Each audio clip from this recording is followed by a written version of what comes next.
سے کریکٹر بڑھا سکتی ہوں، میں تو اونلی وائس اوور دے رہی ہوں، جبکہ اسٹوری کی رائٹر تو وہ ہیں. اوکے، آئی تھنک آپ انڈرسٹینڈ کر گئے ہوں گے. چلیں کہانی کی طرف چلتے ہیں. کہیں آپ کے ریزرو روم میں کوئی لڑکی تو نہیں پہنچ گئی؟ وہ ناسمجھی کے انداز میں، ہلکے پھلکے انداز میں گویا ہوئی تھی. سوچ لو اگر میرے پاس کوئی لڑکی پہنچی تو سب سے زیادہ مسئلے بھی تم نے ہی بنانے ہیں. وہ اس کی بات پہ مزے سے بولا تھا. مجھے خاک فرق نہیں پڑتا کہ آپ کس کے ساتھ کب اور کیوں ہیں. وہ اب بھی نارملی انداز میں بولی تھی. تمہیں دل رکھنا بالکل بھی نہیں آتا اریحا، ہر بار دل کو توڑتی ہو. وہ اس کی بات پہ بدمزہ ہو گیا تھا. اوہ سوری، آپ کو کافی جلدی برا لگ گیا. میرے خیال میں آپ تھک چکے ہیں، ورنہ مجھے تو ایسی باتیں کرنے کی ہی عادت ہے اور ہر بار کی طرح آپ کتنے اچھے سے سن بھی لیتے ہیں، مگر آج شاید تھکن کی وجہ سے. اوہ کم آن، میری تھکن تم پہلے ہی اتار چکی ہو، سو اب تھکن کا کیا جواز مائی لیڈی. وہ اس کی بات کو بیچ میں ہی کاٹ کر جلدی سے بولا تھا. ایکسکیوز می، میں نے وہ بالکل بھی اس کی بات نہیں سمجھی تھی. ذرا میری چیٹ دیکھو. وہ آسان لفظوں میں بولا تو اس نے کان سے فون ہٹا کر فوراً اس کے نام کی چیٹ کھولی تھی اور وہیں اس کی حیرت دو گنا بڑھ گئی تھی. یہ کب بھیجی میں نے؟ وہ دل میں سوچ کر رہ گئی تھی. کچھ لمحے تو کچھ بھی بولنے لائق نہ رہی تھی. لیلک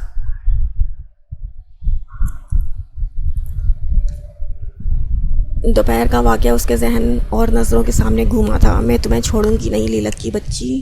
وہ فون کو واپس سے کان پہ لگا چکی تھی. زیادہ خوش فہمیاں نہیں رکھیے گا، یہ حرکت آپ کی بہن لیلک کی ہے، سمجھ آئی؟ اس کا لہجہ صاف جتانے والا تھا.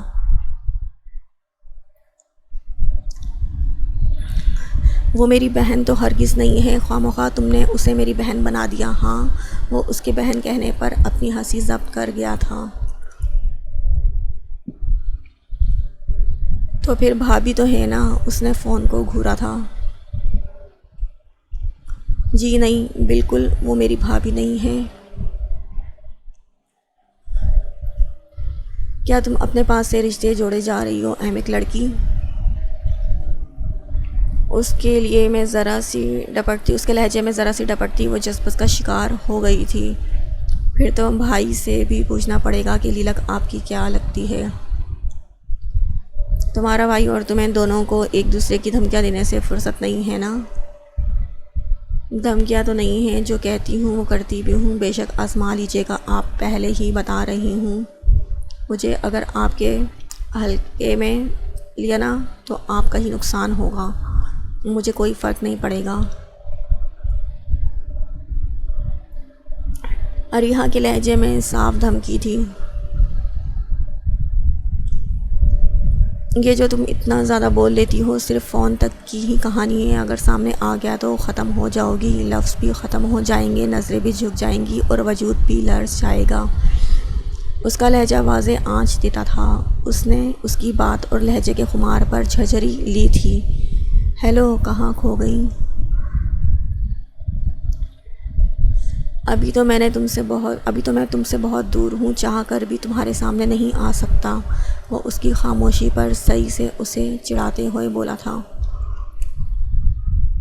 میں فون رکھتی ہوں، امی بلا رہی ہیں. وہ فون کان سے ہٹاتے ہوئے اس کی پروفائل پر ایک نظر ڈال کر دل پہ ہاتھ رکھ گئی تھی. مدر ان لاء کو میرا سلام بھی دے دینا، ڈیئر مائی لیڈی. وہ اس کا جان چھڑانا اچھے سے محسوس کر گیا تھا، مگر زبردستی اس نے کب کی تھی؟ اس کے لیے یہی کافی تھا کہ وہ اس سے بات کرنے لگی تھی.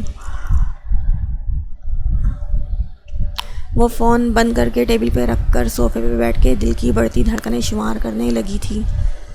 اوف، وہ اس کا لب و لہجہ، جملوں پر غور کرنے لگی تھی. کیا کروں میں؟ وہ بازو چہرے پہ ٹکائے بیڈ پہ لیٹی ہوئی تھی. دن یوں ہی بے کیف اور بور گزر رہے تھے. دن سے صبح اور صبح سے شام، شام سے رات اور رات سے صبح ہو رہی تھی. کوئی بھی بدلاؤ واقع ہی نہیں ہو رہا تھا. وہ اس پوری روٹین میں حد سے زیادہ پاگل ہو چکی تھی، حد سے زیادہ پریشان ہو چکی تھی.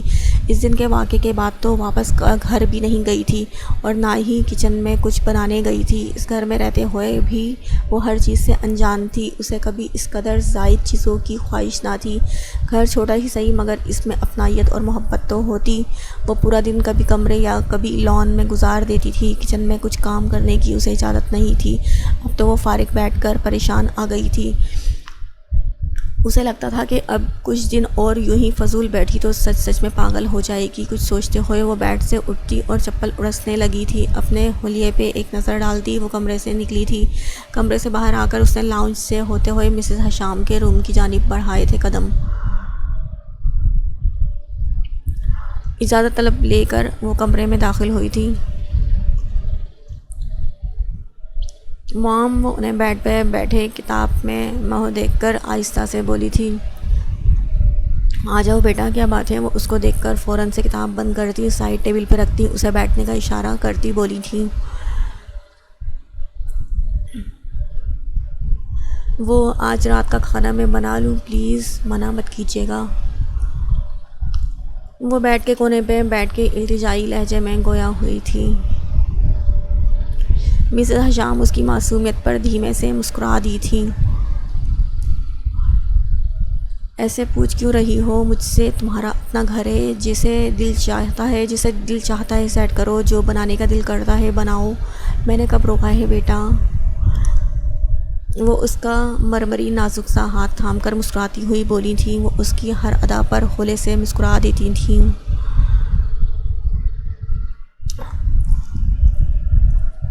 وہ ان سے اس قدر کتراتی اور شرماتی تھی کہ وہ حیران رہ جاتی تھی کہ زاری کے سامنے اس کا کیا حال ہوتا ہوگا۔ وہ زارق نے منع کیا ہے نا، مگر میں کیا کروں، پورا دن ایسے ہی گھر میں بور ہوتی رہوں۔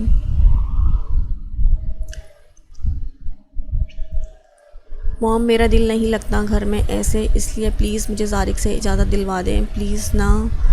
وہ آپ کی بات مانتے بھی ہیں، اس کا لہجہ صاف منت بھرا تھا۔ مہیل وہ تو اس کے انداز پہ حیران رہ گئی تھیں۔ آپ خود زارق سے کہہ کر دیکھنا ایک بار، آپ کو مجھ جتنا ہی چاہتا ہے، اور واقعی گھر میں بور تو اب میں بھی بہت ہوتی ہوں، تمہیں نہیں لگتا کہ اب اس بوریت کو ختم کرنا چاہیے؟ وہ ان کی پہلی بات پہ حیرانگی سے اور پھر دوسری بات پہ ناسمجھی سے انہیں دیکھنے لگی تھی۔ سمجھی نہیں میں، وہ بنا سمجھے ہی بولی تھی، تم اور زارق مجھے گرینڈ ماں بنا دو، اس سے تم بھی مصروف ہو جاؤ گی اور بوریت بھی ختم ہو جائے گی۔ کیسا آئیڈیا ہے؟ انہوں نے جیسے ہی جملہ ختم کیا تھا اس پہ تو حیرتوں کے پہاڑ ٹوٹ پڑے تھے، جبکہ چہرہ خون چھلکانے لگا تھا۔ شاید ہی اس کا اپنا ہی کیا زارق کا دھیان بھی اس طرف گیا ہو۔ وہ دونوں تو اب تک الگ راستوں کے سفر نہ کرتے ہوئے دو الگ مسافر تھے۔ اس کا دل ہی یہ سوچ کر گھبرانے لگا تھا 3 ہفتے ان کی شادی کو ہو گئے تھے، سب کچھ معمول پر آ گیا تھا، مگر وہ شادی سے پہلے کی طرح انجان تھے، ایک دوسرے سے بالکل انجان، ایک دوسرے سے بہت دور، اتنے دور کہ وہ سمجھ ہی نہیں پا رہی تھی کہ غربت کے پل کب اس کے نصیب میں آئیں گے۔ کیا ہوا؟ سوری میں نے زیادہ بول دیا کیا؟ خیر میں تو مذاق کر رہی تھی، بس ابھی تو یہ تم دونوں کی ایک دوسرے کو سمجھنے کی، انڈرسٹینڈنگ ڈیولپ کرنے کا وقت ہے، ایک دوسرے کے ساتھ زیادہ سے زیادہ وقت گزارو۔ وہ اس کی خاموشی کا یہی مطلب اخذ کر چکی تھی کہ شاید وہ ایسا کچھ پلان نہ کرنا چاہتی ہو۔ وہ خود شرمندہ سی ہو گئی تھیں۔ نہیں موم، آپ نے کچھ زیادہ نہیں بولا، آپ شاید صحیح کہہ رہی ہیں۔ کیا واقعی؟ مہیل کی بات پہ وہ چونک کر اسے دیکھنے لگی تھی، چہرے پر ایک مسکراہٹ تھی۔ وہ اس بات میں سر ہلا کر شرماتے ہوئے مسکرا دی تھی۔ اس نے سوچ لیا تھا کہ اب کچھ نہ کچھ کر کے ہی رہے گی، ورنہ جس طرح 3 ہفتے گزرے ہیں اس طرح 3 سال بھی گزر سکتے ہیں، اور وہ اپنی زندگی کے اتنے اہم دن یوں بیگانہ ہو کر نہیں گزار سکتی تھی۔ ارے نہیں، اتنی جلدی کیا ہے بھائی، میں نے تو بس مذاق کیا ہے۔ وہ ایک بار پھر وہی بات بولی تھی۔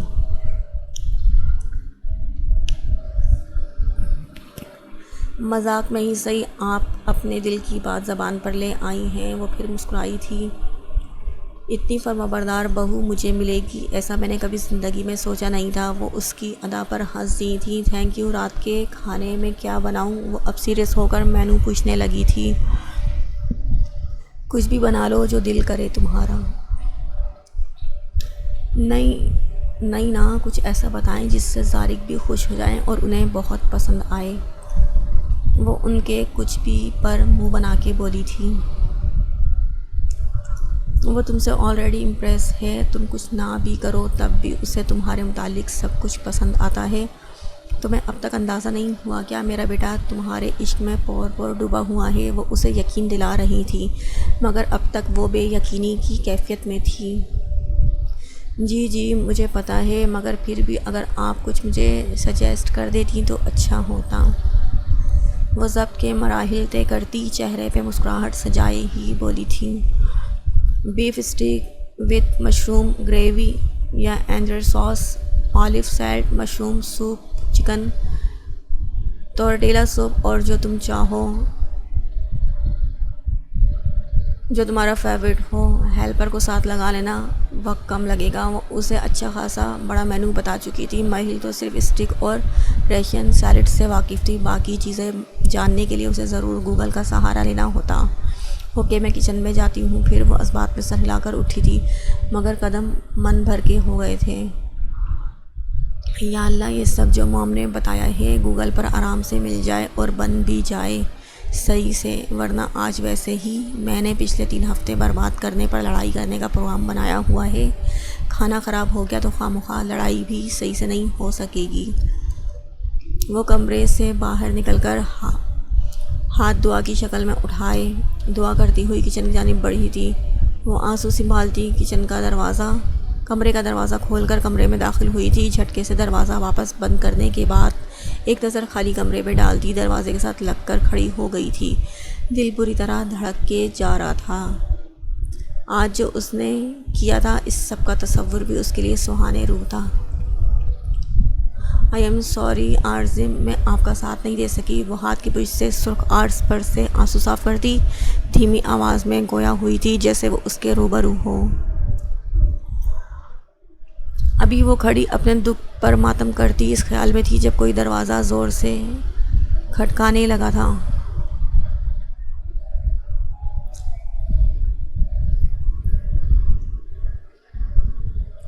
لیلاک دروازہ کھولو میرا بیٹا. فکر میں ڈوبی شاہ صاحب کی اسے آواز سنائی دی تو اس نے ناگواری سے بند دروازے کو دیکھا تھا اور نفی میں سر ہلاتے ہوئے اس دروازے کو کبھی نہ کھولنے کا اس وقت طے کیا تھا. میرا بیٹا دروازہ کھولو، ڈیڈ کو آپ سے بات کرنی ہے.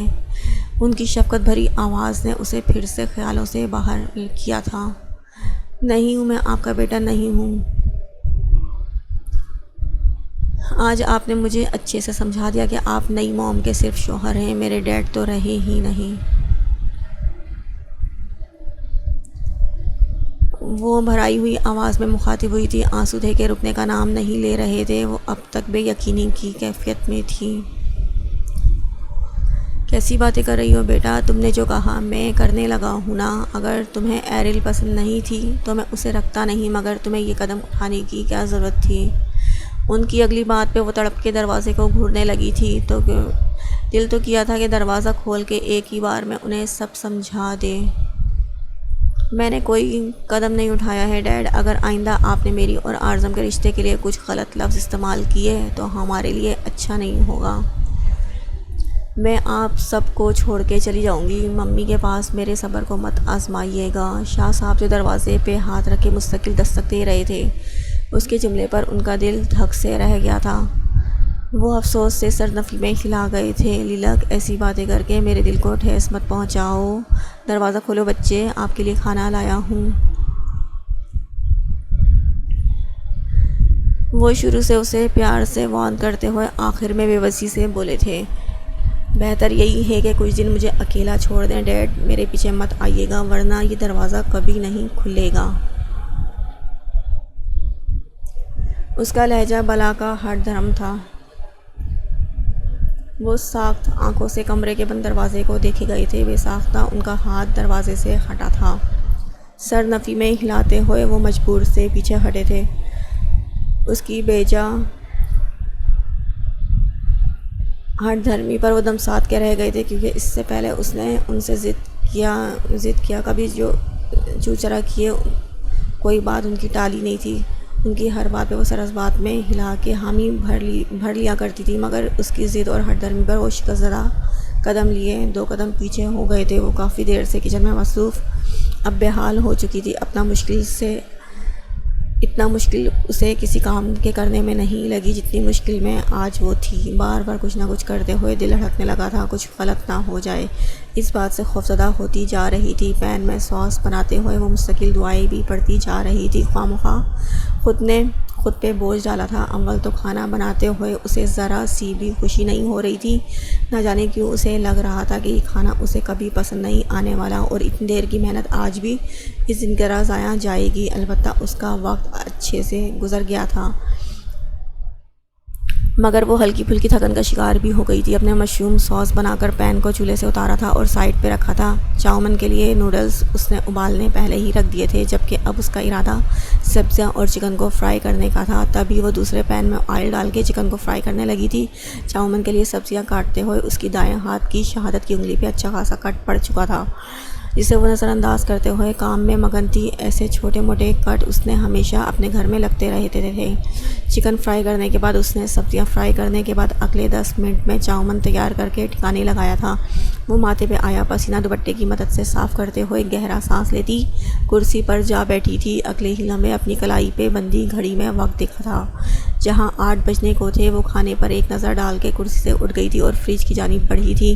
فریج میں رکھے گئے میرینیٹ چکن اسٹک کو اس نے نکال کر باہر رکھا تھا اور ایک نظر فریج براؤنیز پہ ڈالی تھی، جو وہ پہلے سے ہی تیار کر کے بیٹھی ہوئی تھی۔ بس اب سب کچھ اچھے سے سیٹ کرنا رہتا تھا۔ سیٹ بھی تب کرتی نا جب وہ ڈائننگ ٹیبل پہ آتا۔ ابھی کوئی نہیں سوچوں میں مگن تھی جب مسز حشام نکسک سے تیار بلیک ساڑی میں کچن کے اندر داخل ہوئی تھی۔ مہل کتنی تھکی ہوئی لگ رہی ہو بیٹا، جاؤ شاور لے کر آرام کرو، باقی احمد سرونٹ دیکھ لے گا۔ وہ اس کا پسینے سے سرخ چہرہ دیکھ کر بولی تو انہیں اتنا تیار دیکھ کر ایک دم شرمندہ ہو گئی تھی کہ خود وہ ابھی بالکل بے ڈھنگ سے حلیے میں تھی۔ آپ کہیں جا رہی ہیں؟ وہ پوچھے بنا نہ رہ سکی تھی۔ ہاں مجھے ایک ڈنر پہ جانا ہے، مگر خوشبو یہاں بہت اچھی آ رہی ہے، میں ناشتے میں اسٹک اور براؤنیز ضرور لوں گی بیٹا۔ وہ اس کا سرخ نرم گال تھپتھپاتے ہوئے بولی تو وہ اس بات میں سر ہلا گئی تھی۔ میں چاہتی ہوں کہ تم اچھے سے ریڈی ہو جاؤ اور اچھا سا وقت تم دونوں ساتھ اسپینڈ کرو۔ اب تو میں بھی جا رہی ہوں، تم لوگوں کو کوئی ڈسٹرب نہیں کرے گا، اور زارق کو میں نے کال کر کے بتا دیا ہے اور گھر بھی جلدی آنے کا کہہ دیا ہے۔ بہت بدتمیز ہو گیا ہے، اتنی پیاری سی بچی کو تنگ کر کے رکھا ہوا ہے، اتنا لیٹ بھی کوئی کرتا ہے کیا؟ آج تم اس کے اچھے سے کلاس لینا، اور جو بھی غلط ہے تم دونوں کے بیچ پلیز اسے سارٹ آؤٹ کر لینا، ورنہ جتنا دورانیہ بڑھے گا اتنی کشیدگی بڑھے گی۔ وہ اس کے ہاتھ تھام کر کچن سے باہر لے آئی تھی، اسے ہدایت دیتی جا رہی تھی۔ پہلے دن سے تو نہ صحیح، مگر اب وہ ضرور یہ نوٹ کر چکی تھی کہ ان کے بیچ کچھ بہت غلط چل رہا ہے۔ زارق سے اتنی بار پوچھنے پر بھی وہ انہیں اچھے سے جھٹلا چکا تھا، مگر وہ جتنا شادی سے پہلے اطاولہ اور بے چین تھا، شادی کے بعد اسے اتنا ہی لاپرواہ دیکھ کر وہ شک میں ضرور مبتلا ہو گئی تھی۔ اگر آج رات تک کچھ ٹھیک نہیں ہوتا تو وہ کل اس کو ٹھیک سے سنانے کا ارادہ کر چکی تھی، جبکہ مہل بھی بس اس کی سنتے ہوئے سرس بات میں ہلا رہی تھی۔ اپنا بہت سا خیال رکھنا، مجھے ذرا لیٹ ہو جائے گا۔ وہ اس کے ماتھے پہ بوسہ دیتے ہوئے بیرونی گیٹ کی جانب بڑھ گئی تھی، جبکہ وہ انہیں سی آف کرنے کے لیے ان کے پیچھے بڑھی تھی۔ انہیں سی آف کرنے کے بعد وہ واپس کچن میں آئی تھی۔ اس کا ارادہ تھا اسٹک کو ہاف فرائی کر کے رکھ دے اور ہاف فرائی اس کے آنے کے بعد کرے۔ اسی اثنا میں اس نے میرینیٹ اسٹک کا باؤل فریج سے نکالا تھا اور پین میں آئل ڈال کر فلیم پر رکھا تھا۔ وہ ریپ کو باؤل پر سے ہٹاتی اسٹک کو اٹھاتی پین میں رکھنے ہی لگی تھی جب تیل کی چھینٹیں اچھل کر اس کی کلائی پر آئی تھی۔ وہ ہڑبڑا کر اسٹک کو پین میں ڈال دی، کچن کارنر سے بہت دور ہٹی تھی اور درد سے بلبلاتی پیچھے ہٹی تھی۔ کلائی کو بے ساختہ اس نے واش بیسن کے ٹیپ سے نہلا دیا تھا۔ درد کم تو نہ ہوا تھا، البتہ وہ آنکھیں نیچے سمجھنے کی کوشش کر رہی تھی کہ ہوا کیا ہے، مگر اگلے ہی لمحے پین میں تیل اور چکن پیس کی سنسناتی آواز کی بدولت وہ ٹیپ بند کر کے واپس کچن کارنر کی طرف بڑھی تھی اور دور سے ہی تیز ہوتے چولہے کی دھیمی آنچ کی تھی، جس کی وجہ سے سچویشن سنبھلنے میں آئی تھی۔ وہ سرنفی میں ہلاتی اور خود کو ملامت کرتی وہیں کام کو چھوڑتی غصے سے کچن سے باہر نکلی تھی۔ اتنی بڑی غلطی وہ کیسے کر سکتی تھی؟ اگر چولہے کی آنچ وہ دھیمی رکھتی تو آج نہ اس کی کلائی جلتی نہ اس کا موڈ خراب ہوتا۔ اسے لگا تھا لمحے میں اس کی 4 گھنٹے کی گئی محنت کو آگ لگ گئی ہو۔ جب آپ کے صاحب آئیں، چکن کو فرائی کر کے ساس کے ساتھ ڈیکور کر کے براؤنیز پر فریج میں رکھی ہاٹ چاکلیٹ کے ساتھ سرو کر دیجیے گا۔ وہ باہر کھڑے سرونٹ کو حکم صادر کرتی ہوئی وہاں سے بھاگ گئی تھی۔ سیڑھیوں کی جانب بڑھی تھی، کلائی پر ہوتی جلن سے اس کی آنکھوں میں آنسو آنے لگے تھے۔ کمرے میں پہنچ کر اپنے باتھ روم کا دروازہ کھول کر ٹوتھ پیسٹ ارجنٹ میں کلائی پر لگائی تھی اور پھر آنسو صاف کرتی ٹوتھ پیسٹ کو بیڈ پہ ڈال دی۔ وارڈروب سے کپڑے نکالنے لگی تھی مگر گال پہ پھیلتے آنسو روکنے کا نام نہیں لے رہے تھے۔ دن بہ دن اس کا دل نہایت کمزور ہونے لگا تھا۔ اب بے رخی کا رویہ کسی طور پر برداشت نہیں ہو پا رہا تھا۔ وہ کپڑے لے کر نہانے کی غرض سے باتھ روم میں گھس گئی تھی۔ وہ کچھ دیر صوفے پہ بیٹھنے کے بعد کچھ سوچتے ہوئے اٹھی تھی۔ دامیر کے فون نے اس کی تمام سوچیں مفلوج کر دی تھی، جبکہ اس کی بے باک باتوں کو وہ بس نظر انداز کر جاتی تھی، مگر اس دل کا کیا جو اس کی باتوں، احساس، خیال پر بے معنی الگ ہی لے پر دھڑکنے لگتا تھا۔ وہ بند فون پر ایک نظر ڈالتی کمرے سے باہر نکلی تھی۔ کھانا تو وہ اور نور جہاں بیگم کھا چکے تھے۔ اس کا ارادہ لیلک سے ملنے کا تھا اور اس کی کلاس لینے کا تھا۔ جو کام اس نے آج کیا تھا اس کی توقع عریہا کو بالکل بھی لیلک سے نہ تھی۔ وہ کچن میں جا کر دودھ گرم کر کے دودھ کا گلاس بھر کے نور جہاں بیگم کے کمرے میں دے آئی تھی، جو عنقریب سونے لگی تھی۔ انہیں شب بخیر کہہ کر وہ لاؤنج کے صوفے پر دراز ہو گئی تھی اور آرزم لیلک کا انتظار کرنے لگی تھی۔ کافی دیر انتظار کرنے کے بعد بھی وہ لوگ نہ آئے تو وہ بوریت ختم کرنے کے لیے LED کھول کے بیٹھ گئی تھی اور مختلف چینل سرچ کرنے لگی تھی۔ سائنسی پروگرام پر اس نے روکا تھا اور وہاں دلچسپی ظاہر کرنے لگی تھی، مگر اسی لمحے گاڑی کے ہارن کی آواز آئی تو وہ LED کنٹرول صوفے پہ رکھ کر اٹھ کھڑی ہوئی تھی۔ السلام علیکم بھائی، اتنا لیٹ ہو گئے آپ لوگ؟ امی بھی انتظار کرتے ہوئے سو گئی ہیں۔ وہ اعظم کے گھر میں داخل ہوتے ہی اس کی طرف بڑھتی ہوئی بے چینی سے بولی تھی۔ وعلیکم السلام، صبح بات کر لوں گا امی سے، تم نہیں سوئیں؟ وہ کف کے بٹن کھولتے ہوئے دروازہ لاک کر کے لاؤنج کی طرف ہی آیا تھا۔ عریہا دروازہ لاک دیکھ کر حیران ہوئی تھی۔ لیلک بھابی کہاں ہیں؟ آپ نے دروازہ کیوں بند کر دیا؟ وہ اس کے پیچھے بھاگی مگر وہ انسنی کردہ سیڑھیوں کی جانب بڑھا تھا۔ بھائی میں کچھ پوچھ رہی ہوں یار، عریہا میں کافی تھک گیا ہوں، تم مجھ سے صبح بات کرو گی یا ابھی مجھے تمہاری عدالت میں کھڑا ہونا ہوگا؟ اس کے قدم تیسری سیڑھی کے سٹیپ پہ تھمے تھے۔ وہ رخ موڑ کر اسے سنجیدگی سے کہتا ہوا 2 منٹ کو رکا تھا۔ نہیں بھائی بس کرو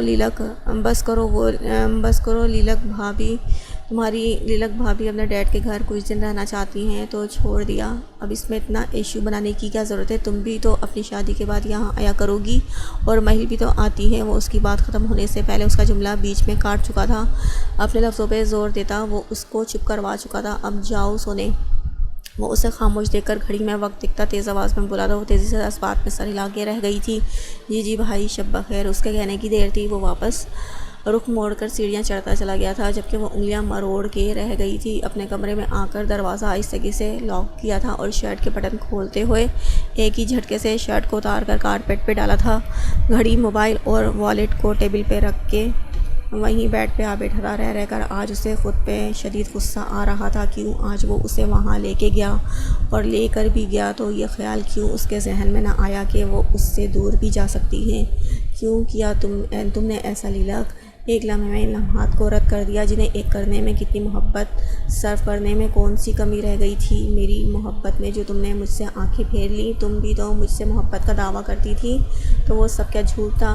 تمہیں تو میرے بغیر نیند نہیں آتی تھی، جب تک تم میرے لمس کو محسوس نہیں کرتی تھی تب تک بے چینی سے کروٹیں بدلتی رہتی تھی۔ تو آج کیا کیا؟ آج سب تم نے بھلا دیا، سب کچھ فراموش کر دیا۔ مجھے دیکھے بنا تمہاری مارننگ نہیں ہوتی تھی۔ اگر یوں ہی تم سے ملے بنا چلا جاؤں تو پورا دن تم میرے آنے تک موڈ آف کیے رکھتی تھی۔ تو اب آگے کیا ہوگا؟ اپنا نہیں تو تم نے ذرا سا بھی میرا خیال نہیں کیا، مجھے اپنی محبت میں اندھا کر کے پاگل کر دیا، اور اب کوئی جواب دیے بنا ہی اپنے اور میرے رشتے کو ختم کر دیا۔ ہاں، تمہیں سپورٹ کرنے کا وعدہ میں کرتا رہا، مگر اس کا مطلب یہ نہیں کہ تم مجھ سے میری زندگی ہی مانگ لو اور اس میں میں تمہیں آنکھ بند کر کے سپورٹ کروں اور اپنی خوشیوں سے ہاتھ دھو بیٹھوں، مگر ایسا صحیح تو ایسا ہی صحیح۔ وہ ٹانگیں بیڈ سے لٹکائے آڑا ترچھا بیڈ پہ لیٹا، سرخ آنکھوں سے مستقل اسے سوچے گیا تھا۔ بیڈ کا دوسرا حصہ خالی دیکھ کر ایک گرم سیال کا قطرہ اس کی آنکھ سے ٹوٹ کے گرا تھا۔ بے ساختہ وہ اس کے تکیے کو تھام کر سینے سے لگا گیا تھا۔ آئی لو یو لیلک، اتنا کہ تمہاری ذرا دیر کی غیر موجودگی میری جان پر بن آئی ہے۔ تم نے تو مجھے کوئی سرا بھی نہیں تھمایا کہ میں انتظار ہی کروں تو منزل نظر آئے۔ تمہارے بغیر اس کمرے میں جینا بہت مشکل ہے۔ وہ تکیے کو چھوڑ کر بیڈ سے جھٹکے سے اٹھ بیٹھا تھا۔ بالوں کو ہاتھوں کی مدد سے سنوارتے ہوئے اس نے خالی کمرے میں نظر دوڑائی تھی اور پھر موبائل ہاتھ میں لے کر کمرے سے نکل گیا تھا۔ اس کی غیر موجودگی میں کمرے میں رہنا محال تھا۔ وہ گھر کے گیسٹ روم میں داخل ہو کر اسے لاک کر گیا تھا۔ وہ 15 منٹ میں شاور لے کر باتھ روم سے باہر آئی تھی۔ گیلے بالوں کو اچھے سے ڈرائی کر کے اس نے پشت پہ کھلا چھوڑ دیا تھا۔ سفید کلر کے کرتے اور کھلے ٹراؤزر پہنے، سفید ہی دوپٹہ گلے میں ڈالے وہ نکھری ہوئی محسوس ہو رہی تھی۔ پرفیوم اٹھا کر اس نے اچھے سے خود پر چھڑکاؤ کیا تھا۔ سادے سے چہرے کو اس نے ذرا سا چھیڑتے ہوئے سرخ میٹ گلوس اپنے کٹاؤ دار لبوں پر اچھے سے لگایا تھا۔ اتنے سے ہی وہ چمک اٹھی تھی۔ ڈریسنگ ٹیبل کی دراز کھولتے ہوئے اس نے جیولری باکس کو باہر نکالا تھا۔ اس میں سے سرخ چھوٹی سی جھمکیاں نکال کے کانوں میں ڈالی تھیں۔ کچھ انگوٹھیاں پہننے کے بعد اس نے باکس کو واپس سمیٹ کر دراز میں ڈالا تھا۔ آج شادی کے بعد پہلی بار وہ یوں اس طرح ذرا سا تیار ہوئی تھی۔ تیار ہوتے ہوئے وہ اتنی خوش تھی کہ کلائی کی جلن کو بھی فراموش کر چکی تھی۔ دل تھا کہ پرسکون تھا، جبکہ آنکھوں میں روشن دیپ جگمگا رہے تھے۔ وہ اپنی تیاری میں اس قدر مگن تھی کہ کمرے میں کسی کی موجودگی کا احساس ہی نہیں ہوا۔ اپنے بالوں کو دوپٹے کی آڑ میں چھپاتے ہوئے وہ جیسے ہی کمرے سے باہر جانے کے لیے مڑی تھی، ایک دم گڑبڑا سی گئی تھی۔ وہ بیڈ پہ بیٹھے وائٹ شرٹ کے بازو کونیوں تک فولڈ کیے سنجیدگی سے اسے ہی دیکھنے میں مہو تھا۔ آپ کب آئے؟ وہ دوپٹے کو صحیح کرتے ہوئے ہکلاتے ہوئے بولنے لگی تھی۔ نظریں بے ساختہ کارپیٹ پہ رکھے جوتوں پر گئی تھیں۔ وہ جوتے بھی اتار چکا تھا، بیگ بھی رکھ چکا تھا، شرٹ کی آستین بھی فولڈ کر چکا تھا اور اس کی موجودگی کا اسے ذرا سا بھی احساس نہیں ہوا تھا۔ مہل ایک بار پھر خود کو ملامت کر گئی تھی اور خواہ مخواہ شرمندگی کا شکار ہو گئی تھی۔ اتنی لاپرواہ وہ کیسے ہو سکتی تھی؟ جب آپ مصروف تھیں۔ وہ بیڈ سے اٹھتے ہوئے 2 قدم چل کر اس کے قریب اس کے مقابل آ کھڑا ہوا تھا۔ میں نائٹ سوٹ دیتی ہوں۔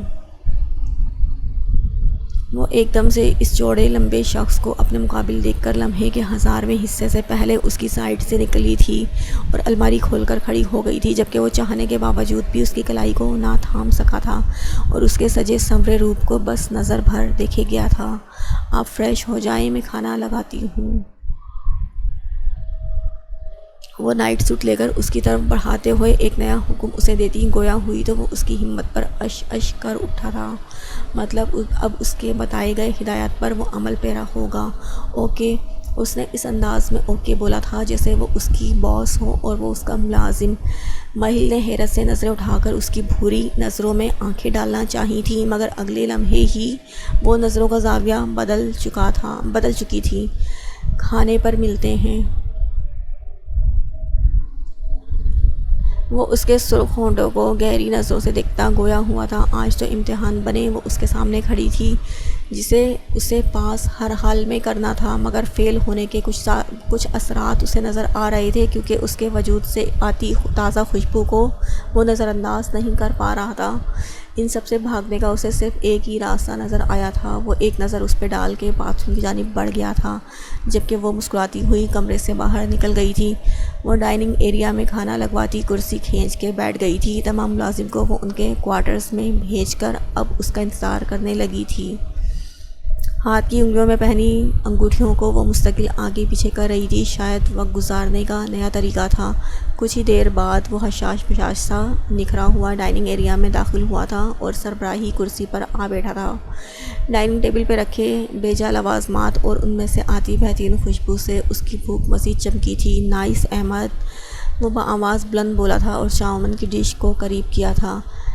مہل جو اس کی ایک ایک حرکت پہ نظر رکھے ہوئی تھی، اس کی سنجیدگی سے احمد کے کھانے بنانے کا نتیجہ اخذ کرتے دل مار کے بیٹھ گئی تھی۔ کوئی گھر میں آیا تھا کیا؟ ماما تو گھر تھی نہیں۔ وہ چاؤمن کی پلیٹ میں ڈال کر اسٹک کا پیس پلیٹ کی سائڈ پہ رکھ کر اب کانٹے اور چھری کی مدد سے کھانا شروع ہو چکا تھا۔ نہیں، وہ ایک لفظ کا جواب دے کر چپ ہو گئی تھی اور پلیٹ میں چمچ ہلانے لگی تھی۔ تو پھر احمد نے اتنا اہتمام کیوں کیا؟ وہ کھانے میں مصروف اس سے استفسار کرنے لگا تو مہل نے چمچ پلیٹ میں رکھ کر اسے گھورا تھا۔ کیا آپ کو ٹیسٹ کا بھی فرق محسوس نہیں ہوا؟ یہ سب میں نے بنایا ہے۔ اسے خود سے بتانے میں نہایت شرمندگی ہوئی تھی، مگر ہر شرم کو بالائے طاق رکھتے ہوئے چیخ کے بولی تھی، آخر وہ اتنا انجان کیسے ہو سکتا ہے؟ کیا مجھے کیوں ٹیسٹ کا فرق محسوس ہوگا؟ میں نے اتنے دھیان نہیں دیا۔ وہ کانٹے کو پلیٹ میں رکھ کر اب پوری توجہ سے اس کی جانب گھوم کے بولا تھا، مگر دوسرے ہی لمحے اس کے خوبصورت چہرے سے نظریں ہٹا کر سامنے کر لی تھیں۔ سارا مسئلہ یہی تو ہے کہ آپ دھیان نہیں دیتے۔ اس کا لہجہ نہایت عاجز اداس تھا۔ مگر آپ کو شاید میں نے منع کیا تھا کچن کے کام کرنے کو، اور یہ سب کیوں بنایا؟ تو کیا میں کوکنگ بھی نہیں کر سکتی؟ وہ اس کی نئی بات پہ تو جل بھن کے رہ گئی تھی۔ نہیں، اس کا جواب مہل کو کافی ناگوار گزرا تھا۔ آپ ایسا کیوں نہیں کرتے کہ ہاسپٹل چھوڑ کر کچن کے کام کرنے شروع ہو جائیں، بجائے مجھ پر پابندیاں لاحق کرنے کے لیے؟ وہ ٹیبل پہ ہاتھ رکھتی اپنی جگہ سے اٹھی تھی اور اس پر جھک کے غصے سے بولی تھی، میں نے آپ پر کوئی پابندی نہیں کی۔ آپ کا جو دل کرتا ہے کریں، مگر میرے لیے کھانا مت بنائیں، کیونکہ کیا؟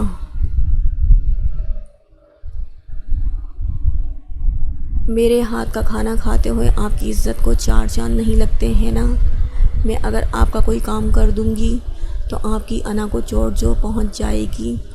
وہ اس کا جملہ پورا ہونے سے پہلے ہی مزید بھڑکتے ہوئے بولی تھی، میرا ایسا مطلب نہیں ہے مہل۔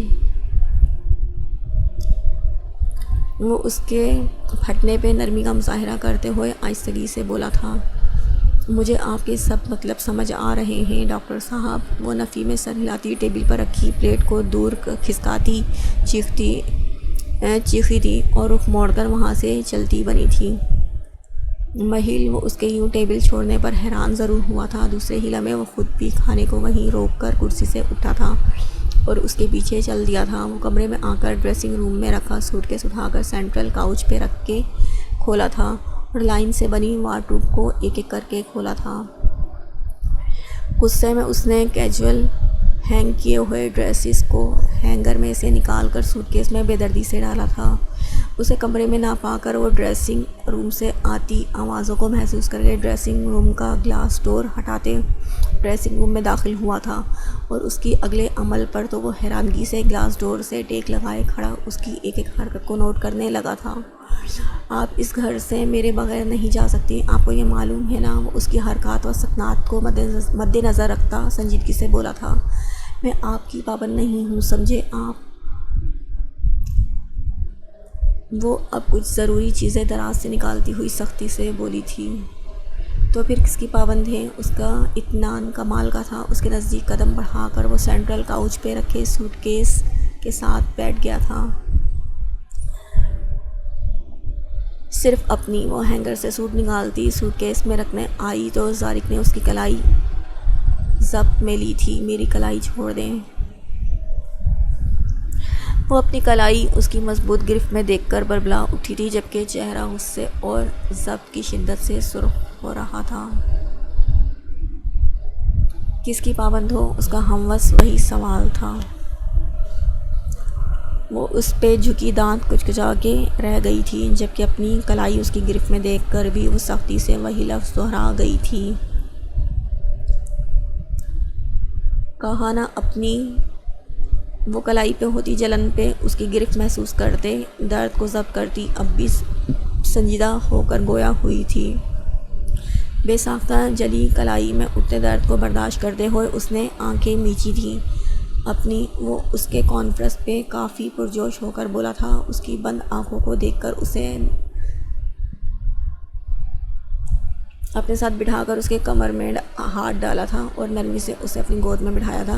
کیوں پریشان ہو؟ وہ اسے اپنی گود میں لیے اس کا سرخ چہرہ دیکھ کر اسے پڑھنے کی کوشش کرنے لگا تھا، جبکہ لہجہ اب بھی نرمی لیے ہوئے تھا۔ نہیں پریشان میں، بس آپ مجھے چھوڑ دیں۔ وہ سرخ آنکھیں کھولتی ہوئی اپنی پوزیشن کو غور کرتی ہوئی آنکھوں میں برہمی لیے بولی، تو وہ اس کی آنکھوں میں چھائے تکلیف کو نظر انداز یکسر فراموش نہیں کر سکا تھا۔ مہل، میں تمہیں کیسے چھوڑ سکتا ہوں؟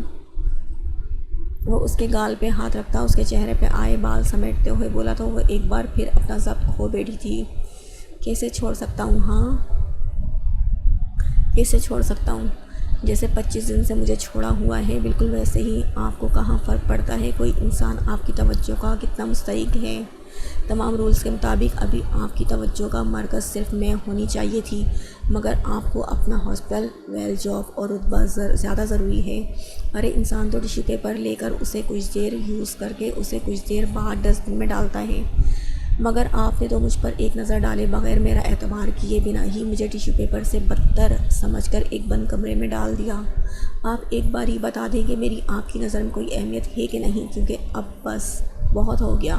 وہ اس کی گود میں بیٹھی تیز لہجے میں کہتی ہوئی آخر میں ہچکیوں سے رونے لگی تھی۔ مہل، وہ آنکھوں میں حیرت کے ہلکورے لیے اس کی گالوں پہ تیزی سے پھیلتے آنسوؤں کو دیکھ کے بھوکلا گیا تھا۔ میں نہیں رو رہی، کائنڈلی اب ڈرامہ مت کیجیے گا۔ وہ ہاتھوں کی پشت سے آنسو صاف کرتی ہوئی بولی تو وہ نہ چاہتے ہوئے بھی مسکرا دیا تھا۔ پھر میرے راستے میں مت آئیں۔ وہ اس کی گود سے ایک دم سے اٹھتی واپس سے اپنی پیکنگ کرنا چاہتی تھی، مگر زارق نے اس کی کلائی پھر سے تھام دی تھی۔ مت کریں۔ وہ زخمی ہوتی کلائی پہ درد محسوس کر کے کراہ کے بولی تھی، مجھے درد ہو رہا ہے۔ وہ کلائی کو گرفت سے نہ نکلتے دیکھ کر اب بے ساختہ بول اٹھی تھی، ورنہ وہ اسے کبھی بھی نہ بتاتی، مگر کہاں وہ اس کی کلائی کو چھوڑتا پل بھر میں سنجیدہ ہوا تھا اور اس کے چہرے کو دیکھنے لگا تھا۔ کہیں نہیں، وہ رخ موڑتی ڈریسنگ روم سے باہر جانے لگی تھی، کیونکہ یہاں تو وہ اس کو چھوڑ نہیں رہا تھا۔ رک جاؤ مہل، میں سب ٹھیک کرتا ہوں۔ وہ اس کی کلائی کو ایک بار پھر تھامتا تیزی سے بولا تھا۔ زارق، وہ اب کی بار پوری آواز کے ساتھ چلائی تھی، جبکہ وہ حیرت اور پریشانی کی ملی جلی کیفیت سے غور سے اسے دیکھنے لگا تھا۔ میری کلائی، وہ اپنی کلائی پہ ہوتی سخت جلن اور درد سے بلبلاتی ہوئی بولی تھی۔ ایک بار پھر اس کی آنکھوں سے گرم سیال بہنے لگا تھا۔ رک جاؤ مہل، میں سب ٹھیک کرتا ہوں۔ وہ اس کی کلائی کو ایک بار پھر تھامتا تیزی سے بولا تھا۔ زارق، وہ اب کی بار پوری آواز کے ساتھ چلائی تھی، جبکہ وہ حیرت اور پریشانی کی ملی جلی کیفیت سے غور سے اسے دیکھنے لگا تھا۔ میری کلائی، سب ٹھیک ہے مہل۔ اس کے پھر سے دہرائے جانے والے جملے پر مہل نے تڑپ کر اسے دیکھا تھا، جسے اب تک سب ٹھیک ہی لگ رہا تھا۔ کچھ ٹھیک نہیں ہے، آپ نے میری زندگی اندھیرے میں کر دی ہے، پھر بھی ذرا سا آپ کے اندر احساس نہیں ہے، اور پھر مجھ سے بار بار ایک ہی سوال پوچھ رہے ہیں کہ مہل سب ٹھیک ہے۔ زج کر رہے ہیں نا مجھے؟ اب مزید زج کرنے کی ضرورت نہیں، آلریڈی آپ نے مجھے بہت چکرا کر رکھ دیا ہے۔ وہ بے دردی سے گال پہ پھیلتے آنسوؤں کو ہتھیلی کی پشت سے صاف کرتی ہوئی چیختی ہوئی بولی تھی اور غصے سے وارڈ روب کے دروازے کو بند کیا تھا۔ مجھے ٹھیک کرنے کا موقع تو دو، اس قدر کیوں جذباتی ہو رہی ہو؟ کیا پاگل پن ہے یہ؟ وہ اس کے ڈھکے چھپے رویے پہ عجیب نظروں سے اسے دیکھنے لگا تھا اور کاؤچ سے اٹھ گیا تھا۔ سچ تو یہ تھا کہ اس کے آنسو اسے تکلیف دے رہے تھے، مگر وہ اسے قریب بھی کم بھٹکنے دے رہی تھی۔ آج تو اس کی توقع سے بڑھ کر سب کچھ ہو رہا تھا۔ ساری خاموشی جو اتنے دن سے چھائی ہوئی تھی ایک ہی بار ٹوٹی تھی، اور ٹوٹی بھی ایسی تھی کہ اسے بولنے کا موقع ہی نہیں مل رہا تھا۔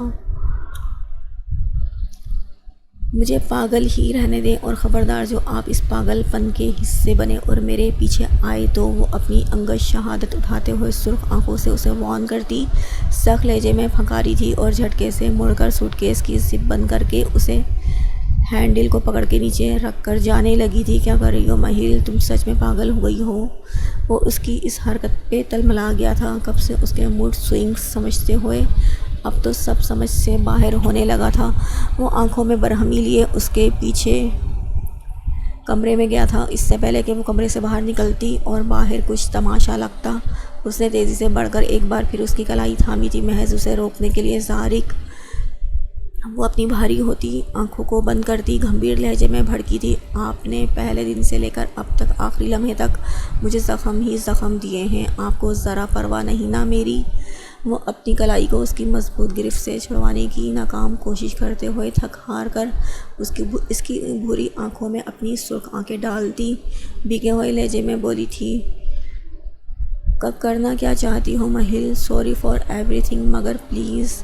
وہ اس کے نہ سمجھے لہجے اور باتوں سے پریشان ہو کر اس کی کلائی چھوڑتا اپنے دونوں ہاتھ اس کے سامنے جوڑتے ہوئے شرمندگی سے بولا تھا، پلیز یوں مت جاؤ، مجھ سے لڑو، ہر ایک دن کا حساب لو، ہر ایک رات کی سزا دو، ہر لمحے کا تذکرہ کرو، مگر پلیز تحمل سے بیٹھ کر خود کو اس طرح مت تھکاؤ، مجھے تمہاری طبیعت ٹھیک نہیں لگ رہی۔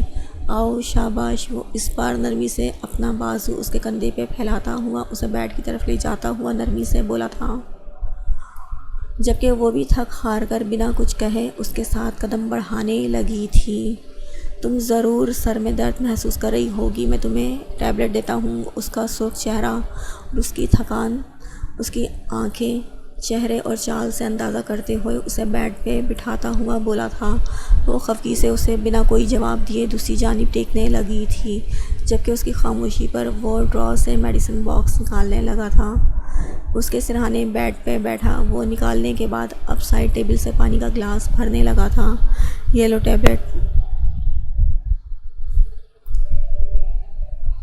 وہ اس کے چہرے کا رخ دوسری طرف دیکھ کر مسکراہٹ ضبط کیے بولا تھا۔ صاف وضاحت تھی کہ وہ اس سے شدید ناراض ہے، مگر وہ اسے بات میں منانے کی غرض سے ابھی نرمی برت رہا تھا، ورنہ ڈر تھا کہ وہ ابھی سوٹ کیس کی طرف نہ پھیلے۔ مجھے نہیں لینی، آپ خود ہی لیں، وہ ذرا سا دور کھسکتی ہوئی ناگواریت سے بولی تھی، لہجے میں عجیب سا کھردرا پن تھا جو زارق نے واضح محسوس کیا تھا۔ میں نے زبردستی کھلا دینی ہے، پھر آپ کو ہی شکایت ہونی ہے۔ وہ اس کے رویے کو نظر انداز کرتا ہلکے پھلکے لہجے میں بولا تھا، اور خود بھی اور اس کے نزدیک کھسکا تھا، ہاسپٹل میں سب پیشنٹس کے ساتھ آپ یوں ہی زبردستی کر کے اپنے ہاتھ سے انہیں میڈیسن کھلاتے ہیں نا؟ وہ اس کے زبردستی لفظ پر مڑ کر اسے گھورتے ہوئے بولی تھی۔ وہ اس کی بات پہ مسکراہٹ ضبط کرتے ہوئے سنجیدگی سے اسے دیکھتے سر اس بات میں ہلانے لگا تھا، جائیں اور سب کے ساتھ زبردستی کریں۔ ہاں مجھے پتا تھا، تبھی تو ہاسپٹل سے آنے کا آپ کا دل نہیں کرتا، اب بھی یہاں کیوں ہیں، وہیں جائیں۔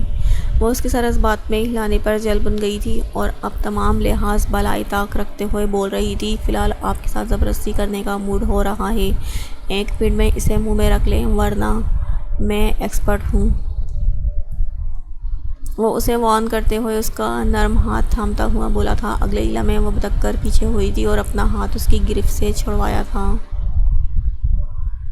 کیا ہوا ہے؟ وہ کب سے نظر انداز کر رہا تھا مگر اب چڑ گیا تھا، اوپر سے اس کے سفید کرتے کی آستین کو کلائی کی طرف سے سرخ دیکھ کر وہ تشویش زدہ لہجے میں بولا، تو مہل مزید ذرا فاصلہ اختیار کر گئی تھی۔ کچھ نہیں میں کھا لیتی ہوں۔ وہ لہجے کو حد درجہ سنبھالتے ہوئے بولی تھی اور الٹے ہاتھ کی ہتھیلی اس کی جانب بڑھائی تھی، جی نہیں، شو می یور رسٹ۔ وہ ٹیبلٹ اور پانی کے بھرے گلاس کو سائڈ ٹیبل پہ رکھتا ہوا بنا کوئی شرارت، مذاق یا نرمی کے رمق لیے بولا تو وہ نظریں چرا گئی تھی۔ مہل کمرے میں پھیلی خاموشی میں اس کی آواز گونجی تو وہ نظریں اٹھا کر مدد طلب نظروں سے اسے ہی دیکھنے لگی تھی۔ میں آؤں یا آپ آ رہی ہیں؟ وہ اس کے بنائے گئے فاصلے پہ چوٹ کرتا لہجے پر اسی لیے گویا ہوا تو وہ سر نفی میں ہلا گئی تھی، پل بھر میں دل خوف سے لرزنے لگا تھا۔ گھنٹے بھر سے وہ اس کے سامنے نڈر بنے اس سے لڑ رہی تھی، مگر اب اپنی ہی کوتاہی پر وہ خوف سے اس سے ڈرنے لگی تھی، سارا کانفیڈنس کہیں سو گیا تھا۔ مہل انہی سوچوں میں غرق، زارق کی چنگاڑتی ہوئی آواز ایک بار پھر اس کے کانوں میں پڑی تو وہ خیالوں سے باہر آئی تھی، آ رہی ہوں۔ وہ دھڑکتے دل کو قابو پانے کی کوشش میں اس کے قریب ہونے کی کوشش کرنے لگی تھی۔ جب یہ کوشش ناکامی کی صورت ہوئی تو وہ پہلی بار زارق نے غصے سے اس کے دونوں پاؤں کو سختی سے تھامتے ہوئے اسے اپنی طرف کھینچا تھا۔ اب وہ بالکل اس کے مقابل تھی، جبکہ اس کے پاؤں اب بیڈ کے نیچے لٹک رہے تھے۔ یہ سب اتنی جلدی ہوا تھا کہ اس کا دل ڈوبنے لگا تھا اور دھڑکن تھم گئی تھی، جبکہ اب تو اپنے پاؤں میں اسے اس کی سخت گرفت محسوس ہو رہی تھی۔ جتنی غلط فہمیاں تمہیں ہو، کتنی بھی ناراضگی ہو درمیان میں حائل ہو، مگر میں نہیں چاہوں گا آپ مجھ سے کچھ چھپائیں، وہ بھی جب بات آپ کی اپنی ذات سے متعلق ہو۔ وہ اس کا سیدھا ہاتھ تھامتا ہوا سختی سے اسے باور کروا رہا تھا، جبکہ وہ دم سادے اسے سن رہی تھی۔ اگلے آنے والے وقت کے لیے اس کا دل خوف سے ڈوب چکا تھا۔ دل چاہ رہا تھا کہ وہ اس منظر سے غائب ہو جائے۔ وہ اس کی کلائی پر سے آستین ہٹاتے ہوئے زخم کا معائنہ کرتے ہوئے ایک غصے بھری نگاہ اس کے معصوم خوبصورت چہرے پہ ڈالتا سر نفی میں ہلا گیا تھا۔ اگر آئندہ میں نے آپ کو کچن میں دیکھا تو وہ میرا گھر میں کھانا کھانے کا آخری دن ہوگا مہل۔ وہ اس کی بند آنکھوں کو دیکھتا لفظ چبا چبا کے بولا تھا، اتنی لاپرواہی کس لیے دکھاتی ہیں؟ ہاں، اتنی لاپرواہی کی سزا تو آپ کو ملے گی۔ وہ کاٹن سے اس کی چھلی ہوئی کلائی کے زخم کو صاف کرتا ہوا بھاری لہجے میں بولا تھا، تو وہ آنکھیں کھول کر کلائی سے رستے خون کو دیکھ کر گھبرا گئی تھی۔ یہ ٹھیک تھا، آپ نے ہی بار بار کلائی کو پکڑ کے اسے خراب کیا۔ وہ سزا کے نام پر جاتی جان کی پرواہ نہ کرتے ہوئے اس پہ سارا بوجھ ڈالتی ہوئی بولی تو وہ کاٹن کو سائڈ پہ رکھتا اسے گھورنے لگا تھا۔ اس کے گھورنے میں کچھ ایسا ضرور تھا کہ وہ سٹا کر نظریں پھیر گئی تھی۔ اگر بر وقت اس پر ٹیوب لگا لی ہوتی تو اس طرح کی سچویشن فیس نہیں کرنی پڑ رہی ہوتی۔ مجھے درد ہو رہا ہے، آہستہ کریں۔ وہ مستقل کلائی میں ہوتی جلن کو محسوس کرتی درد سے بلبلائی تھی اور بیڈ سے ایک دم کھڑی ہو گئی تھی، جیسے کام ہے اس پر درد ہونا بنتا ہے۔ وہ واپس اسے بیڈ پہ بیٹھنے کا اشارہ کرتے ہوئے طنزیہ بولا تو مہل نے صبر کا گھونٹ لیا تھا۔ شرٹ چینج کر کے آئیں۔ وہ اس کی کلائی پر ٹیوب لگانے کے بعد نیا حکم صادر کرتے ہوئے تمام کاٹن پیپر کے پیکٹ میں پیک کرتا ہوا ڈسٹ بن میں ڈالتے ہوئے بولا تھا، خدا کے لیے بنا سلیوز یا ہاف سلیوز کی، ورنہ پھر زخم خراب ہو جائے گا۔ وہ پہلے اس کی شرٹ کے منطق پہ ناسمجھی سے سوچنے لگی تھی، مگر اگلے جملے نے اس کی بند ذہن کو کھولا تھا۔ Wait a second. وہ وارڈروب کی طرف بڑھتے اس میں سے بیبی پنک کلر کی نائٹ ڈریس نکالتے ہوئے اس کی طرف آیا تھا۔ مہل جس کی حالت ذرا سنبھلی تھی، اب اس سوٹ کو دیکھ کر اور اسے کھولنے سے اس کا دل بیٹھنے لگا تھا۔ میں اپنے کپڑوں میں زیادہ آرام دہ محسوس کروں گی، وہ نظریں چراتے ہوئے بمشکل بولی تھی۔ بدقسمتی سے یہ کپڑے آپ کے ہی ہیں، اور جو شادی کی شاپنگ میں آپ کے لیے کیے تھے، اور جو شادی کی شاپنگ میں نے آپ کے لیے کی تھی، مگر بیڈ لک یہ کہ آپ نے غور کرنے کی کوشش نہیں کی۔ ایک طنز کا تیر وہ مسکراتے ہوئے چلا گیا تھا، جس پہ وہ حیرت سے اسے دیکھنے لگی تھی۔ مگر میں ایسے کپڑے نہیں پہنتی، وہ ہینگر میں لٹکی ہاف کھلی سلکی ٹی شرٹ اور کھلے ہی ٹراؤزر کو دیکھ کے بولی تھی، مگر میں آپ کو ان کپڑوں میں دیکھنا چاہتا ہوں اگلے 2 منٹ میں، ہری اپ، نو مور ڈسکشن۔ وہ نائٹ سوٹ کا ہینگر اسے تھماتے ہوئے تحکمانہ لہجے میں گویا ہوا تو اس کا دل پھر بیٹھنے لگا تھا۔ گو۔ وہ اسے یوں ہی کھڑا دیکھ کر تیز لہجے میں برسا تو وہ اچھل کر 2 قدم پیچھے ہوئی تھی اور باتھ روم میں بے دلی سے بند ہو گئی تھی۔ گمبھیر خاموشی، کمرے میں پھیلی گمبھیر خاموشی سے وہ اکتا چکی تھی، مگر بیڈ پہ بے سود سی لیٹی چھت کو گھورنے میں مگن تھی، جبکہ وہ نہ جانے کتنی دیر سے اسے یوں ہی تک رہی تھی، مگر سب کچھ بیکار جا رہا تھا۔ بٹیا کچھ کھا لو، کل شام سے آپ نے کچھ نہیں کھایا ہے، تمہارا باپ بھی کتنی بار تمہیں کھانا کھلانے کا بول چکا ہے۔ آمنہ بھی اس کے سرہانے بیڈ پر بیٹھی اس کے سیاہ دراز بالوں میں نرمی سے ہاتھ پھیرتی ہوئی فکرمندانہ لہجے میں بولی تھی، ایک کام کریں آمنہ بھی، آپ مجھے کھانے کے بجائے زہر کیوں نہیں لا دیتی؟ وہ ان کا ہاتھ اپنے بالوں سے ہٹاتی جھٹکے سے دور کر چکی تھی، جبکہ لہجہ پھنکارتا ہوا تھا۔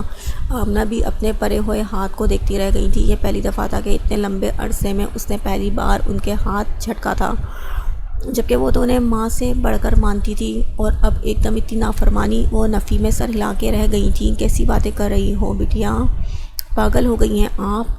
بھوک نے پاگل کر دیا ہے آپ کو؟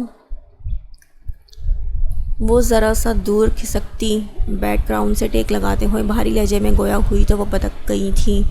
بھوک نے، سیریسلی بھوک نے آپ نے پاگل کیا ہے مجھے، ڈیڈ نے پاگل کیا ہے مجھے، آپ سب نے مل کر میرے ساتھ اچھا نہیں کیا۔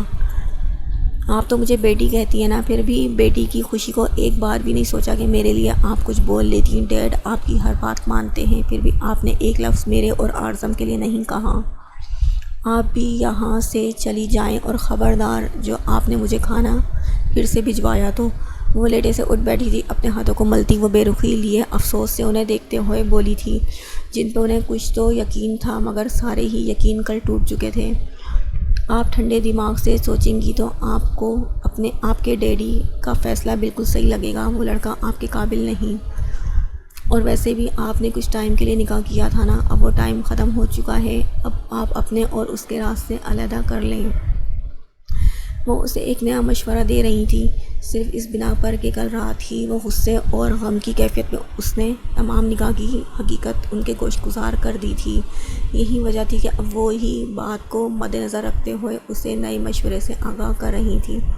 نہیں، آج تو آپ نے کہہ دیا ہے، آئندہ آپ یہ بات مجھ سے نہیں کہیں گی۔ وہ نہیں، بلکہ میں ان کے قابل نہیں تھی۔ آپ پلیز مجھے اکیلا چھوڑ دیں۔ آمنہ بھی وہ سخت لفظوں میں کہتی ہوئی بیڈ سے اٹھی تھی اور ان سے فاصلے پر ہوئی تھی اور خود دروازے کی جانب کھڑی ہو گئی۔ صاف اشارہ یہ تھا کہ وہ ان کے جانے کے بعد کمرے کو بند کرنا چاہتی ہے۔ وہ ان کی اس حالت پہ افسوس کرتی ہوئی لاچار سی بیڈ سے اتری تھی اور وہ دروازے کی جانب بڑھی تھی۔ پلیز بٹیا، کھانا کھا لینا، خود کو تکلیف مت دو، سب ٹھیک ہو جائے گا۔ جانے سے پہلے وہ اس کے مقابل رکتی وہیں پرانا گھسا پٹا جملہ بولی تو وہ بے ساختہ ہی ہاتھ ان کے سامنے جوڑ گئی تھی۔ ان کے جانے کے بعد اس نے دروازہ اچھے سے لاک کیا تھا اور چارجنگ پر لگایا اپنا فون تھاما تھا۔ آئی مس یو اعظم، مجھ سے بات کریں پلیز۔ وہ موبائل کھولے میسیج ٹائپ کرتے ہوئے دھیرے سے بولی تھی۔ کل رات سے وہ اسے ہر تھوڑی دیر بعد مستقل کال کر رہی تھی، جواب صفر، اور اب وہ اس کا فون نمبر مستقل آف جاتا دیکھ کر مختلف اسے میسیج بھیج چکی تھی، جس کی صاف وضاحت یہ تھی کہ وہ اسے کل شام سے کتنا مس کر چکی ہے، کہ ایک ایک لمحہ اس کے لیے گزارنا محال ہوتا جا رہا ہے۔ ایک بار اپنی آواز سنا دیں پلیز، مجھے تھوڑا سا سکون دے دیں۔ آنکھوں میں جھلملاتے آنسوؤں کو وہ پیچھے دھکیلتی مستقل ایک ہی میسیج کو کاپی پیسٹ کر کے نہ جانے کتنی لمبی تعداد میں اسے بھیج چکی تھی۔ تھک ہار کر اپنے موبائل چارجنگ سے ہٹایا تھا اور اسے تھامے ہی واپس بیڈ پہ آئی تھی۔ سائڈ ٹیبل پہ رکھی بریانی اور اس کے دیگر لوازمات سے بھرپور پلیٹ پر نگاہ گئی تو اس کی بھوک چمک اٹھی تھی، مگر چاہتے ہوئے بھی اس نے اس کو چھونے کی کوشش نہ کی تھی۔ وہ نہ جانے شاہ صاحب کو کیا باور کروانا چاہتی تھی۔ آپ بہت ناانصافی کر رہے ہیں شاہ، اپنی بیٹی کی حرکت پر پردہ ڈالنے کے لیے آپ میرے ساتھ یہ نہیں کر سکتے۔ سن رہے ہیں آپ میں کیا کہہ رہی ہوں؟ اتنی دیر سے وہ انہیں بالکنی میں فون پہ مصروف دیکھ کر بولی تھیں۔ تمہیں نظر نہیں آ رہا تھا میں فون پر مصروف ہوں؟ یہاں تو پرائیویسی مل سکتی ہے نا مجھے۔ وہ فون کان سے ہٹاتے ہوئے بند کرتے ہوئے غصے سے بولے تھے، کیونکہ میں چاہتی ہی نہیں آپ کسی بھی وکیل سے بات کریں، اور اگر آپ نے ایسا کیا تو میں بتائی دے رہی ہوں اچھا نہیں ہوگا۔ وہ ان کے ہاتھ سے فون جھپٹتی نفرت سے پھنکاری تھی۔ کیا اچھا نہیں ہوگا اور کیا اچھا نہیں ہوگا؟ تمہارے بیٹے نے میری بیٹی کو میرے ہی پیچھے ہراس کیا اور تم نے کبھی یہ جاننے کی کوشش بھی نہ کی۔ اس سے زیادہ کیا اچھا ہوا کہ بروقت مجھے عقل آ گئی، ورنہ اپنی ہی آستین میں سانپ پال رکھا تھا میں نے۔ کیا بکواس کر رہے ہیں آپ؟ لیلک کی وجہ سے میرے ہونہار بیٹے پر آپ الزام لگا رہے ہیں، اس لڑکی کے لیے جس کا اتنے دن سے کچھ معلوم نہیں، اور اب صرف محض اس لیے آپ مجھے اور عاصر کو اس طرح بے عزت کریں گے؟ میں آپ کو معاف نہیں کروں گی۔ اس سب کے لیے آپ کی اپنی بیٹی جھوٹی ہے، جا کر اسے سنواریں۔ وہ ان کے اتنے یقین سے کہنے پر آگ بگولا ہو گئی تھی۔ بکواس نہیں، بکواس میں نہیں کر رہا تم کر رہی ہو، بکواس لیلک نہیں کر رہی تم کر رہی ہو، اور مجھے بھی سب پتہ ہے کون سچا اور کون جھوٹ بول رہا ہے۔ تم سے بحث کرنا بیکار ہے، کل تک ڈیورس پیپر تیار ہو جائیں گے، تمہیں مل جائیں گے، جب تک کے لیے تم اپنے آپ کو اور میری فیملی سے بہت دور لے جاؤ۔ وہ اپنا فون اس کے ہاتھ سے لیتے تحمل سے بولے تھے اور بالکنی سے باہر نکل گئے تھے، جبکہ وہ پیچھے ہکا بکا رہ گئی تھی۔ آپ مجھے ڈیورس نہیں دے سکتے شاہ، آپ نے محبت سے شادی کی تھی مجھ سے، وہ بے یقینی سے کہتی ان کے پیچھے گئی تھی، مگر وہ کمرے سے جا چکے تھے۔ لیلک تمہیں میں چھوڑوں گی نہیں، وہ اپنا یہ حال دیکھ کر آنکھوں میں غصہ لیے چلائی تھی اور فون کے لیے ادھر ادھر نظریں دوڑانے لگی تھی۔ کہاں مر گئے ہو تم؟ عاذر ڈیورس دے رہا ہے تمہارا باپ نام کا باپ مجھے، وہ فون پر نمبر ملنے کے بعد ہی غصے سے چنگاڑتی ہوئی آواز لیے بولی تھی، اور اگلے ہی لمحے فون کاٹ چکی تھی۔ وہ چینج کرنے کے بعد کمرے میں آئی تو کمرہ اندھیرے میں ڈوبا ہوا تھا۔ اس نے بھویں اچکا کر ایک دھیرے سے قدم اٹھاتی بیڈ تک آنے کی ناکام کوشش کرتی نظر خاموش کمرے میں ڈالی تھی، جہاں اب کوئی زیرو کا نام نشان نہیں تھا۔ وہ شرٹ کو صحیح کرنے لگی۔ زارق وہ کمرے میں خاموشی اور اندھیرے کو دیکھتی مشکل سے بولی تھی۔ اسے ایسا محسوس ہوا تھا جیسے پورے کمرے کی لائٹ جا چکی ہے۔ وہ ڈرتے ڈرتے بیڈ کے قریب آئی تھی، مگر آواز دینے کا بھی کوئی فائدہ نہیں ہوا تھا۔ بیڈ کے قریب پہنچتے ہی تازہ خوشبوؤں کے احساس نے اسے اپنے وجود کو گھیرے میں لیا تھا۔ تازہ گلاب کی خوشبو محسوس کرتی وہ اندھیرے میں اسے تلاش کرنے لگی تھی۔ آؤچ! جبکہ بے باک جملوں نے اس کے رہے سے اوسان خطا کر دیے تھے۔ آپ پلیز لائٹ آن کریں، مجھے کلائی میں درد ہو رہا ہے پلیز۔ وہ اس کے ایک دم سے بہکے اور بدلے ہوئے انداز کو دیکھ کر بامشکل گھبراہٹ کو قابو پاتے ہوئے بولی تھی۔ سچ تو یہ تھا کہ اس کی ہاتھ کی ہتھیلیاں نم ہونے لگی تھیں، جبکہ اب اس نے بہانہ بنانے میں ہی عافیت جانی تھی۔ شو می! وہ اس کی توقع کے مطابق فوراً سے اٹھ بیٹھا تھا اور سائڈ ٹیبل پہ رکھے لیمپ کو دوسرے ہی لمحے آن کیا تھا۔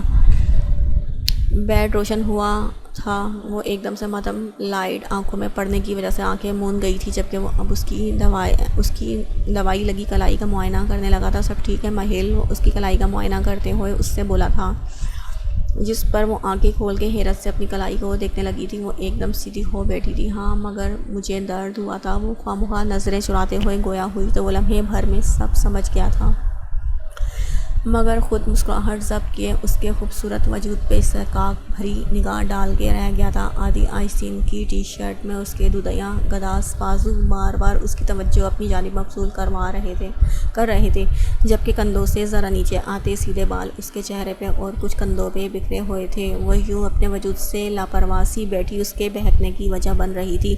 کہاں وہ اس کے چہرے پہ نظر ڈالتا، انگلی کی مدد سے اس کے جھکے چہرے کو تھوڑی سے اونچا کیا تھا۔ ہاں ہاتھ میں وہ لرزتی، اتنا گھبرانا، شرمانا اور نظریں چرانا کیوں؟ اب مجھے وہی خالص بیوی چاہیے جسے شادی کے 3 ہفتے بیکار گزرنے کا افسوس تھا، وہ نہیں جو میرے سامنے بیٹھنے پر ہی وہ سنجیدگی سے کہتا ہوا باقی کا جملہ ادھورا چھوڑ گیا تھا۔ مہل نے خاموشی میں ہی عافیت جانی تھی۔ کھانا منگواتا ہوں، آپ اتنے ریسٹ کریں۔ وہ اس کو حیران پریشان دیکھتا اس کے بال سہلاتا ہوا نرمی اور محبت سے بھرپور لہجے میں گویا ہوا تھا، اور پھر فون پر کال ملانے لگا تھا۔ انٹر کام کی مدد سے اس نے ڈائننگ ٹیبل پہ چھوڑا ہوا کھانا واپس بیڈ روم میں منگوایا۔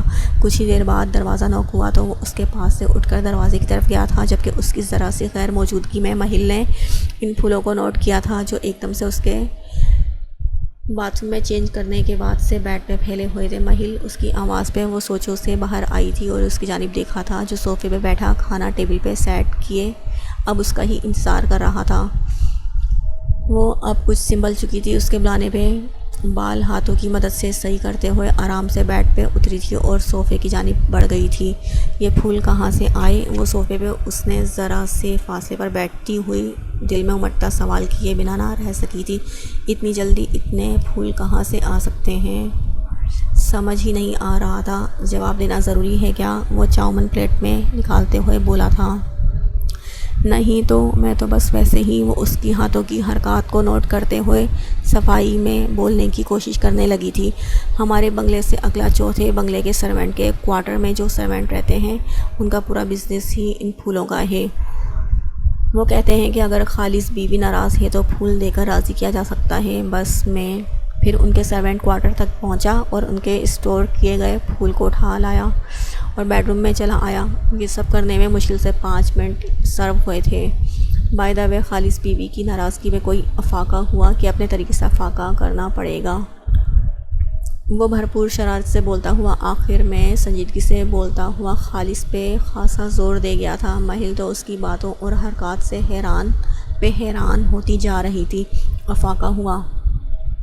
وہ اس کی خاموشی پہ ایک دم پھر اسے اس کے خیالوں سے باہر لانے کی کوشش کی گئی تھی، مگر وہ کیسے حواس میں واپس لوٹتی، سب کچھ اس کی سوچ سے بالکل بالاتر ہوتا جا رہا تھا۔ ہو گیا۔